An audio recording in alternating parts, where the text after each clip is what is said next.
The following video was created by Daniel Semro Productions and is being reshared on Thomas and Savannah's YouTube channel. Hello, what you are about to hear is an interview with the owner of a company based in Kentucky for those that live in Kentucky, Mojo Baking. Owner Joanne talks a little bit about what she does, favorite parts, and even some least favorite parts. Now, this interview was done in 2 takes, and both takes will be included here. I hope you enjoy the video, and if you have any feedback, do feel free to post a comment below. There will be links in the description to her website as well as her Facebook page. And if you guys order from Mojo Baking, tell them Daniel Semro sent you. Y'all take care and enjoy. This interview was shot on Thursday, June 29th, 2023. All right, you guys, it's Daniel Semro here with a very interesting video. I have someone here who happens to be my aunt, but who also happens to own her own business, and I thought I would have her on to talk a little bit about it. I have here the owner of Mojo Baking. If you're in Kentucky, feel free to check them out. Joanne, first of all, hi and welcome. Hi. So, first of all, how did you get started in this baking business? Well, when I was laid off from Toyota in 2018, I decided to retire, but I was kind of young to retire. I was 58. Sure. I still had a lot of energy left. Mm-hmm. So I needed to do something. I always loved baking. Right. So I played around for a year with a bunch of recipes and then decided to open my own baking business. Now, how did you come up with the name Mojo Baking? I had been trying to come up with a name and I couldn't figure one out. And then my friend out in California, my dear friend Terry Shile. Terry, if you watch this, hi. For me? I said, Terry, if you watch this, hi. She suggested that Mojo Uh-huh. sound good, and I thought that sounds just as good as anything I could ever come up with. I really liked it, so that's how I got the name. Now, what is your favorite thing to bake? Oh, we talked about this earlier, huh? Well, I'm asking this for the people that are watching. For the masses, right? For the masses, Yes. as it were. I like to bake pretty much everything. I really like baking breads. I like baking yeast breads and I like baking sweet breads. Although I do make a lot more than that, as you know. I make scones and cookies and jams and things, but I would say my favorite thing to make are the sweet breads and the yeast breads. Now, why do you like that so much? I think it's not as labor intensive, but Mm. you still get a good end product. Yeah. So I get more, I guess it's like I get more of a satisfaction of seeing something done a little bit more quickly but still tasting really, really good. Sure. Except now the yeast breads, that's a little bit different because you have to wait for the bread to rise, the dough to rise. Uh-huh. But I kind of like the chemistry of that. I like observing how that happens, and it's really, to me, a lot about science. And that's what I tell my granddaughter. It's like baking is all about science and chemistry. Yeah. It seems to use a lot of scientific, like, the temperature and stuff like that, as far as the doughs are concerned. Yeah, and it's like baking soda and acid have to be, some kind of acid have to be in the bread before it to rise. So Uh-huh. acid comes usually in the sugar. A lot of times the recipes there's acid in there. And just the way that the different ingredients interact to achieve the end result is really fascinating to me. Have you ever gotten any negative response to your baking? I did have one not Oh, too boy. long ago.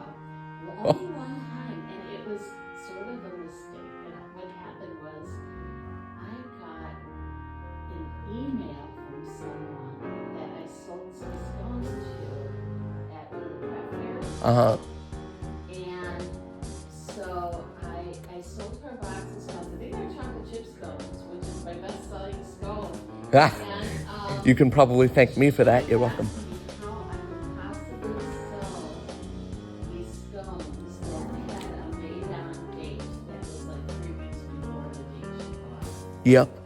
And what made me realize is that people didn't know I wasn't doing a good job of communicating that all my stuff is frozen. Uh-huh. And that I freeze everything and take it out the same day of the show, because I can't possibly bake everything the day before the show. So Sure. I freeze everything. And so she was just horrified that I would sell something that was 3 weeks old, and I explained to her, I'm like, I'm so sorry, I froze them, and please, if you want your money back, I'll give you your money back. If you want fresh stones, I'll make them and deliver them to you, whatever. And she came back to me and she said, oh, okay, I just put this in the microwave and ate it. It was delicious. I'm so sorry. Wow. And I was shocked. I was shocked that that's what happened. But I'm glad that she was honest and told me. I mean, that's what feedback is for. Yeah. I mean, so it was, she made it right. That's a good thing. And it turned out okay. So. She made it right. That's a good thing. Yeah. Now, 2 more questions. First, if you could be on any baking show, what would it be? The British Bake Off. Why is that? Because I get to go to Britain. Now, if you could give, I'm talking to my future bakers here, if you could give anyone any advice or tips or piece of information, what would you give? For future bakers, one of the things that I've learned with this business is that you do not have to be the best to succeed. Mm-hmm. So I'm not a good decorator of like cakes and biscuits and Sure. scones. I'm not good at making things look beautiful. I like making them taste good. Yeah. I'm good at that. That you are. But don't ever think that you have to be perfect at everything to be successful. Yeah. You just do the very best you can and be willing to make mistakes and learn from them and modify your recipes and get honest feedback. Definitely. My neighbors, I don't know what I would have done without them, because they've given me feedback. They still do. I'll try new recipes on and tell them, and they've been really honest with me. So, and I really appreciate it. So, take feedback constructively and do the best you can. Don't ever expect perfection out of yourself. It's not worth it. And where can they find out more? www.mojobakingky.com. And would you spell that, please? MOJO Baking BAKINGKY.com. I appreciate your time and thank you so much for answering my questions. Oh, you are so welcome. Thank you. You guys take care. Stop. This ended up having to be 2 takes because Joanne was not sitting close to me in this first one. But in the second one, you'll hear her much better, and you'll hear me much better along with my questions. All right, you guys, it's Daniel Summer here with a very interesting video. I have a woman sitting next to me that happens to not just be my aunt, but to be the owner of her own business. And I thought we would have her on today to talk a little bit about it. I am joined by Joanne, the owner of Mojo Baking. Welcome. Thank you. So the first question I have is, what is your favorite thing to bake and why? Okay, so I like to bake a lot of things. My business has scones and breads and cookies and jams, but I would say out of everything that I bake for my business, I probably like making the breads the best, both yeast breads and sweet breads. And why is that? I think because they're a little bit less labor intensive, and because I really like the end result. Sure. And they don't take as long, and yet they, at the end of the day, when people eat them, you could tell they're delicious. Now, if they're in Kentucky, where can people try your stuff? Well, that's a good question, because I'm a cottage food business. And in Kentucky, they have a lot of restrictions about what you can do for a cottage food business. So I make all my products at home, and they get frozen. And then I usually take them, I deliver them to customers when they place orders online or when they call me up.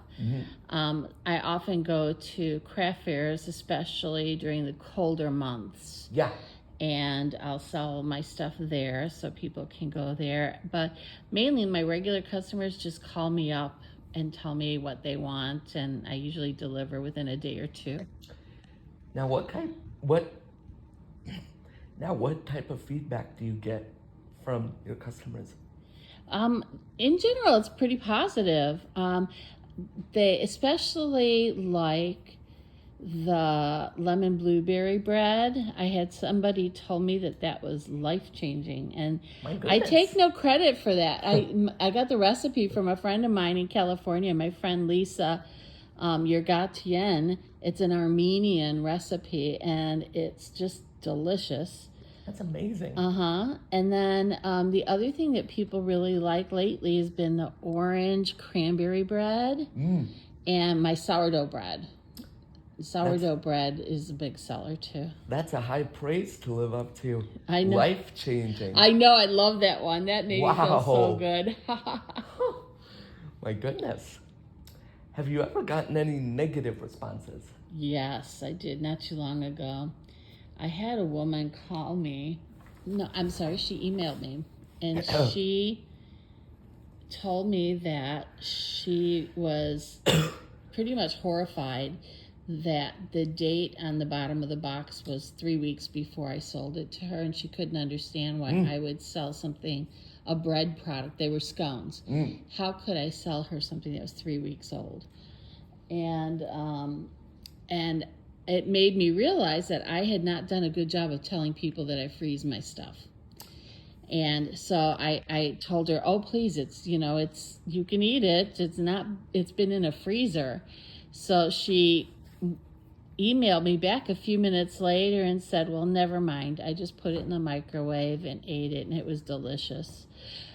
So that made me feel really good. But again, I need to do a better job of making people understand that when you're a cottage food processor and you're baking out of your house, you don't have all the commercial equipment that you would have if you went to a regular bakery. Sure. So I can't make 25 loaves of bread in one day. I can make like only a few at a time, and then everything goes in the freezer, and then I take it out of the freezer the day of the event. Sure. Now, how many events would you say you have a year? Oh, probably between 15 and 20. My goodness. Yeah, it's You're busy. Yeah, and I don't do summers because the summer weather is not good for my product or for me. And because I'm very susceptible to the heat, I get heat exhaustion real easily. So I've decided that I'm not going to do craft shows in the summer. Although I do sell to my regular customers in the summer, and I deliver to them. So you can sell, but you just don't do craft shows and stuff. Correct. Now, if you could give any advice to future bakers, especially cottage processors like yourself, what would you give? I think I would tell people not to be perfect. Don't try to be perfect. Don't try to do everything perfect from the get-go. You're going to make mistakes, and that's fine. That's how you learn. We all do. Yep. And I have told people before, I'm not a decorator. I'm not an artist. My husband's an artist, but I'm not. So I'm not really good at making things look beautiful, but I can make them taste beautiful. So that's one of the things that I had to get over, because I think in the back of my head, I always felt like, oh, nobody's going to buy my stuff because I can't make them look beautiful. Well, I'm here to tell you that. Now, you may have been wondering, why did Take Two cut off so quick? Well, my phone ran out of storage. But what Joanne was saying was she doesn't care if it looks beautiful so long as it tastes good. But now we're going to go on and find out how you can learn more or place an order from Mojo Baking. Now, how can people learn more about Mojo Baking if they're interested or want to place an order? Well, they can probably go to my website or my Facebook page. My website is www.mojobakingky.com, and it's MOJOBAKINGKY.com. And what is your Facebook? You would just look up Mojo Baking in your search field. Okay, and it'll find it? Yep. All right, well, I appreciate your time, and thank you for letting me ask those questions. Well, thank you, Dan. It's been a pleasure. I'm so glad that you're here. This has been a Daniel Summerall Productions video presentation shared on Thomas and Savannah's YouTube channel. Thanks for watching. I hope you've enjoyed it, and we'll see you in the next video. For more content, please subscribe to my channel, Daniel Summerall Productions. Thanks for watching.